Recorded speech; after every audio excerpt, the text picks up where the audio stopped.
இன்றைய இறை வார்த்தைகள். இயேசு ஓர் ஊரில் இருந்தபோது உடலெல்லாம் தொழுநோயால் பாதிக்கப்பட்டிருந்த ஒருவர் வந்தார்.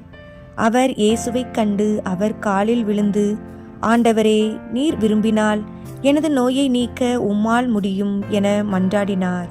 இயேசு கையை நீட்டி அவரைத் தொட்டு, நான் விரும்புகிறேன், உமது நோய் நீங்குக என்றார்.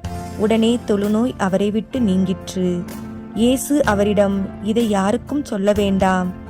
நீர் போய் உம்மை குருவிடம் காட்டி நோய் நீங்கியதற்கான மோசே கட்டளையிட்டுள்ள காணிக்கையை செலுத்தும். நீர் நலமடைந்துள்ளீர் என்பதற்கு அது சான்றாகும் என்று கட்டளையிட்டார்.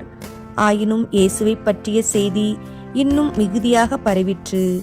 அவரது சொல்லை கேட்கவும் தங்கள் நோய்கள் நீங்கி நலம் பெறவும் பெருந்திரளான மக்கள் அவரிடம் கூடி வந்து கொண்டிருந்தார்கள். அவரோ ஆள் நடமாட்டம் இல்லாத இடங்களுக்கு சென்று தனித்திருந்து இறைவனிடம் வேண்டி வந்தார்.